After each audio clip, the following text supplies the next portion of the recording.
El 30 de junio de 1520, en las oscuras aguas del lago Texcoco, tuvo lugar uno de los desastres militares más dramáticos de la historia de la conquista. Hernán Cortés y sus 500 conquistadores españoles, que apenas 8 meses antes habían entrado triunfalmente en Tenochtitlán como dioses venidos del mar, ahora huían desesperadamente por su vida bajo una lluvia de flechas aztecas. Esa noche, conocida para siempre como la Noche Triste, cambió el curso de la conquista de América y demostró que el poderoso imperio azteca no se rendiría sin lucha. Hoy descubriremos la historia real, basada en testimonios de supervivientes y crónicas contemporáneas, de cómo la ambición española se convirtió en pesadilla y por qué Cortés lloró lágrimas amargas bajo un árbol que aún existe en Ciudad de México. Pero antes de sumergirnos en esta historia extraordinaria de supervivencia contra todo pronóstico, si te fascina conocer los momentos más dramáticos de la historia que raramente se cuentan completos, suscríbete al canal y dale like a este video. Tu apoyo nos permite seguir descubriendo estas historias increíbles basadas en hechos reales. Bienvenidos al relato de la noche que estuvo a punto de terminar con la conquista española de México antes de que realmente hubiera comenzado. Para comprender la magnitud del desastre de la Noche Triste, primero debemos entender cómo Hernán Cortés y sus hombres habían llegado a una situación tan desesperada en el corazón del imperio azteca más poderoso de América. En noviembre de 1519 Cortés había logrado lo imposible, entrar pacíficamente en Tenochtitlan. La ciudad era una maravilla de ingeniería con templos de piedra, calzadas elevadas y una red de canales que impresionó incluso a los españoles veteranos.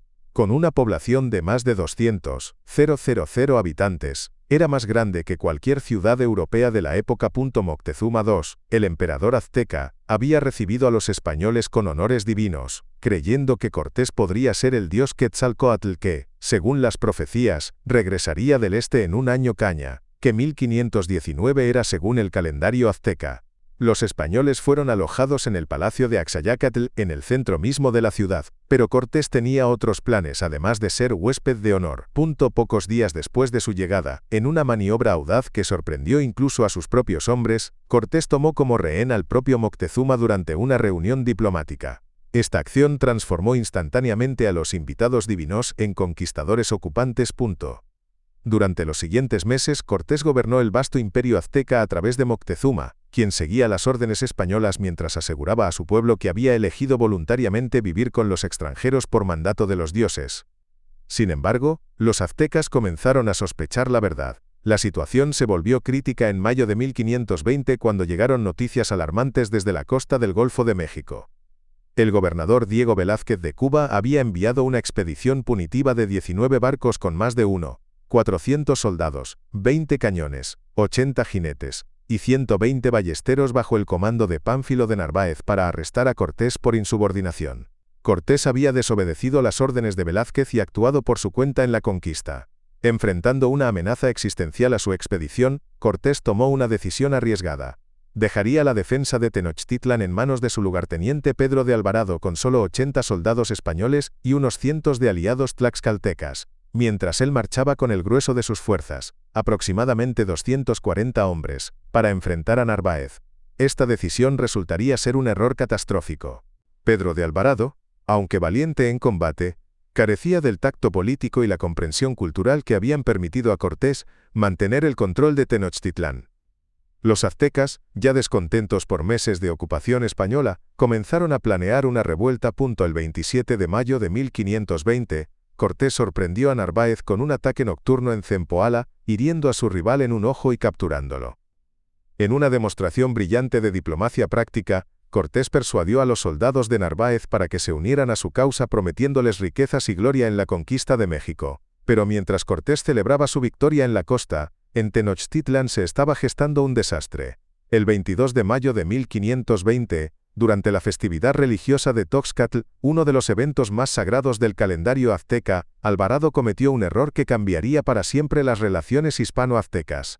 Temiendo una revuelta según la versión española, o actuando por pura crueldad, según las fuentes aztecas, ordenó a sus hombres que atacaran a los nobles aztecas desarmados que participaban en ceremonias sagradas en el Templo Mayor. Las crónicas aztecas, recogidas en el Códice Florentino, describen la masacre con detalles desgarradores. Los españoles se lanzaron contra los que danzaban, se dirigieron al que tañía el tambor. Le cortaron ambos brazos y luego le cortaron el cuello. Lejos fue a caer su cabeza cercenada. La masacre Sitiaron el palacio de Axayácatl donde se refugiaban los españoles y comenzaron un asedio implacable que duraría semanas.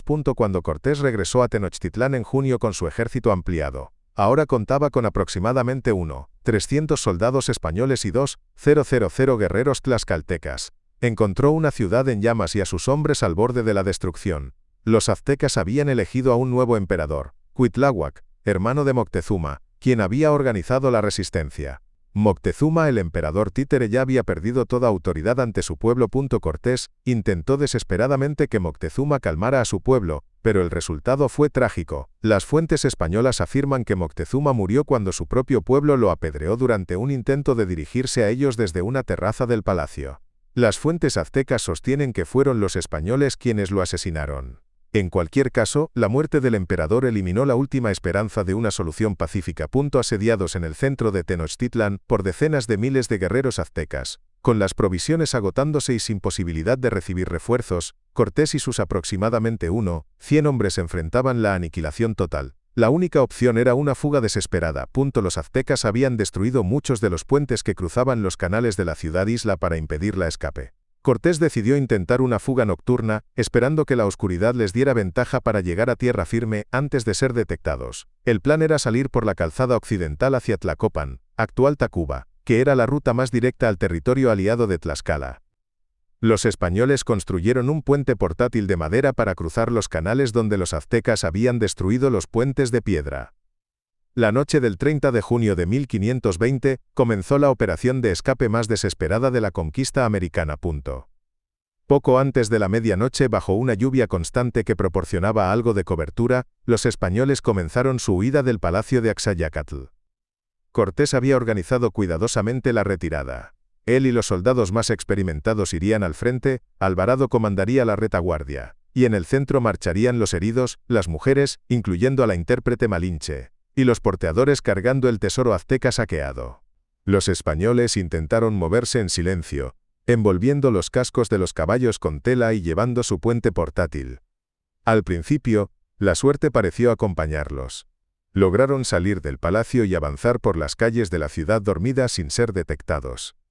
Pero el sigilo no podía durar para siempre. Según las crónicas, fueron descubiertos cerca del Cuarto Canal, en Mixcoatequialtitlán. Una mujer azteca que sacaba agua vio la columna de fugitivos y gritó la alarma. Otros relatos mencionan que fue un centinela azteca quien dio la voz de alerta. Inmediatamente el grito se extendió por toda la ciudad. Un sacerdote de Huitzilopochtli subió al templo mayor y comenzó a tocar los tambores de guerra, despertando a todos los guerreros de Tenochtitlán. Lo que siguió fue una pesadilla de violencia y terror que marcaría para siempre la memoria de los supervivientes. Miles de guerreros aztecas emergieron de sus casas y se lanzaron contra los españoles desde todas las direcciones. Atacaban tanto desde canoas en el agua como desde los bordes de la calzada, armados con macuahuitl, espadas de obsidiana, lanzas, arcos y hondas. La situación de los españoles se volvió desesperada cuando llegaron al canal más ancho de la calzada, donde necesitaban usar su puente portátil. El peso de los hombres, caballos, y especialmente el tesoro que llevaban, hizo que su avance fuera lento y vulnerable. Muchos españoles, cargados con oro, se ahogaron en las aguas del lago cuando el puente colapsó bajo el peso. Las crónicas describen escenas horribles, soldados españoles cayendo al agua con sus armaduras y siendo incapaces de nadar debido al peso del oro que llevaban. Bernal Díaz del Castillo, testigo ocular de los eventos, escribió: tantos cayeron y se ahogaron que los que venían detrás pudieron cruzar el canal pisando sobre los cuerpos muertos. Y los tlaxcaltecas, fieles aliados de los españoles, sufrieron pérdidas proporcionalmente aún mayores. Estos guerreros indígenas lucharon valerosamente para proteger la retirada española, pagando un precio terrible por su lealtad. Pedro de Alvarado protagonizó durante esta noche el salto más famoso de la conquista. Según la leyenda, cuando Alvarado se encontró ante un canal demasiado ancho para cruzarlo normalmente, utilizó su lanza como pértiga y saltó una distancia imposible para llegar al otro lado. Este salto, conocido como el Salto de Alvarado, se convirtió en leyenda, aunque los historiadores modernos debaten si realmente ocurrió o fue embellecido por cronistas posteriores. El canal donde supuestamente ocurrió el salto ahora es una calle en Ciudad de México llamada Puente de Alvarado. Conmemorando este episodio dramático. Hacia el amanecer, los supervivientes españoles finalmente alcanzaron tierra firme en Tlacopan. Las cifras de bajas varían según las fuentes, pero todas coinciden en que fueron catastróficas. Cortés mismo afirmó que perdió 154 españoles y más de 2,000 aliados nativos. Otros testigos como Bernal Díaz del Castillo hablan de aproximadamente 450 españoles y 1,000 tlaxcaltecas muertos. Francisco López de Gómara estimó 450 españoles y 4,000 aliados muertos. Entre los muertos estaban varios hijos de Moctezuma que los españoles habían llevado como rehenes, incluyendo a Chimalpopoca, así como príncipes de pueblos aliados y varias mujeres españolas que habían acompañado la expedición. Toda la artillería fue perdida, así como la mayoría de los caballos. Pero la pérdida más dolorosa para muchos soldados fue el tesoro azteca que habían acumulado. El oro y las joyas que representaban fortunas inmensas se hundieron en las aguas del lago Texcoco, donde permanecerían perdidos para siempre. Los supervivientes llegaron a Tlacopan ensangrentados, exhaustos y desmoralizados. Muchos estaban heridos, incluyendo al propio Cortés, quien había recibido heridas en la mano y la cabeza durante la lucha. Fue entonces cuando ocurrió la escena más famosa de la Noche Triste. Según la tradición, Cortés se sentó bajo un gran árbol ahuehuete en Tlacopan y lloró amargamente por las pérdidas sufridas y por lo que parecía el fin de su sueño de conquistar el imperio azteca. Este árbol, conocido como el Árbol de la Noche Triste, aún existe en la Ciudad de México, y es un monumento histórico que conmemora a este episodio dramático. Las lágrimas de Cortés simbolizaron no solo la pérdida personal, sino también la realización de que había subestimado gravemente la resistencia y capacidad militar de los aztecas. Pero la Noche Triste no fue el final de la historia, sino un punto de inflexión crucial. Los supervivientes españoles, guiados por sus aliados tlaxcaltecas, comenzaron una retirada estratégica hacia territorio amigo. Los aztecas los persiguieron, pero cometieron el error de no presionar el ataque cuando tenían ventaja, probablemente creyendo que habían eliminado definitivamente la amenaza española. Una semana después, el 7 de julio de 1520, en la batalla de Otumba, Cortés demostró que había aprendido de sus errores. En una llanura cerca de Teotihuacán, sus fuerzas reagrupadas derrotaron decisivamente a un ejército azteca de persecución. Según Cortés, la victoria llegó cuando él mismo mató al comandante azteca, desmoralizando completamente a sus fuerzas. La batalla de Otumba permitió a los españoles llegar a salvo a territorio tlaxcalteca, donde pudieron reagruparse. Durante los meses siguientes, mientras Cortés reconstruía sus alianzas y reunía suministros para un nuevo intento de conquistar Tenochtitlán, una epidemia de viruela devastó el Valle de México, incluyendo la capital azteca.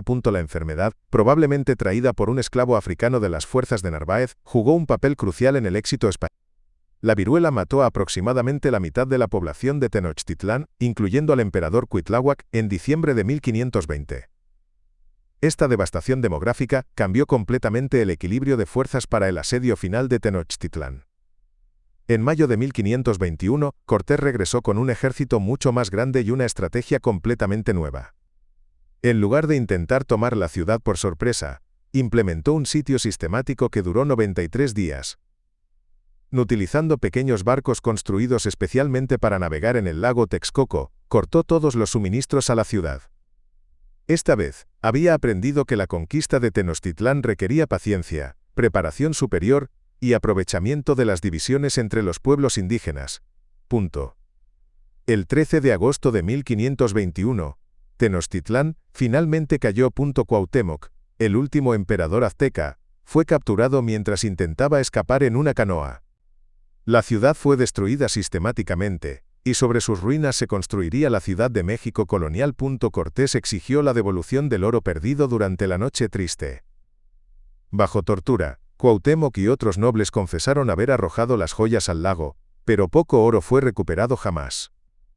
La mayor parte del tesoro azteca permanece en el fondo del lago Texcoco hasta hoy.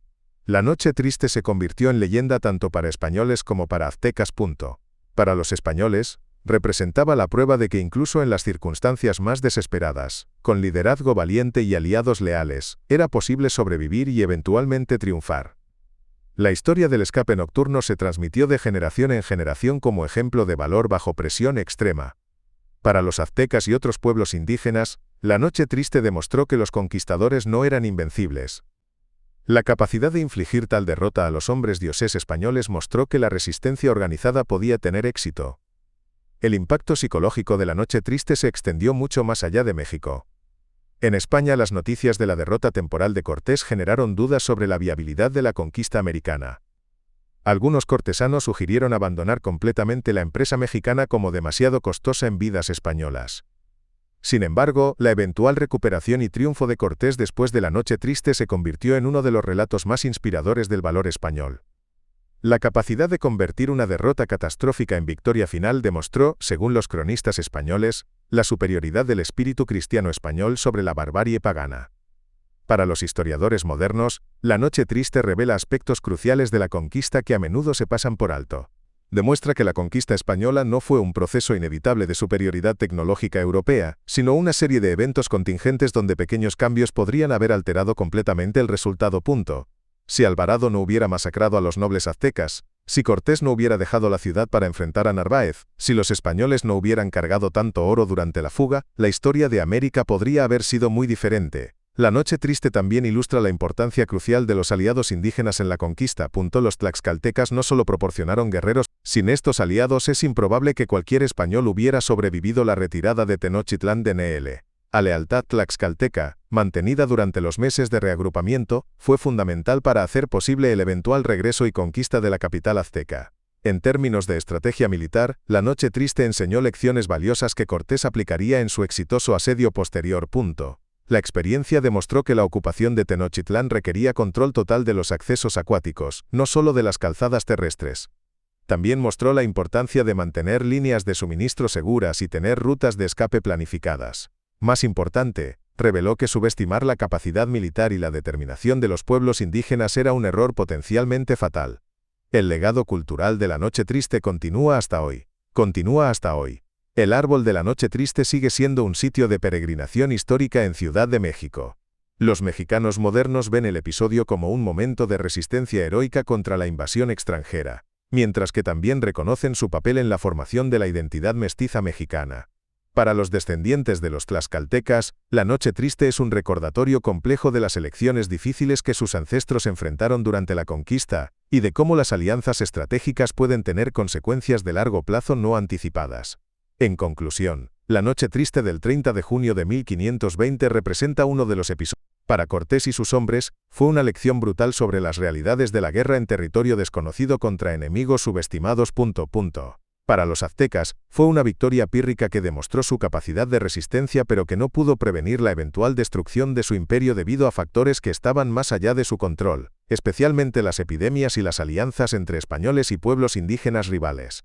La imagen de Cortés llorando bajo el ahuehuete de Tlacopan simboliza un momento de humildad forzada para un hombre cuya ambición había chocado contra la realidad de un mundo más complejo y resistente de lo que había imaginado. Pero también simboliza la resistencia humana ante la adversidad extrema y la capacidad de aprender de la derrota para eventualmente lograr objetivos aparentemente imposibles. La Noche Triste nos recuerda que la historia no es un proceso lineal de progreso inevitable, sino una serie de momentos dramáticos donde las decisiones individuales y los eventos fortuitos pueden cambiar el curso de civilizaciones enteras. En el caso de la conquista de México, una noche de lluvia, lágrimas y sangre en las aguas del lago Texcoco se convirtió en el punto de inflexión que determinó no solo el destino del imperio azteca, sino el futuro de todo el continente americano. Esta es la historia real de la Noche Triste. La noche cuando los conquistadores españoles invencibles casi fueron completamente aniquilados, cuando Hernán Cortés lloró sus lágrimas más amargas, y cuando la historia de América estuvo a punto de tomar un curso completamente diferente. Si esta revelación sobre el momento más dramático de la conquista te ha mostrado aspectos desconocidos de cómo 500 hombres estuvieron a punto de cambiar el destino de un continente, suscríbete al canal y dale like para más historias auténticas sobre los momentos decisivos que forjaron nuestro mundo. En nuestro próximo documental exploraremos otra historia extraordinaria de supervivencia contra todo pronóstico. Gracias por acompañarnos en este viaje a la noche más oscura de la conquista española, donde las lágrimas de un conquistador se convirtieron en símbolo de la resistencia tanto española como azteca ante las adversidades más extremas.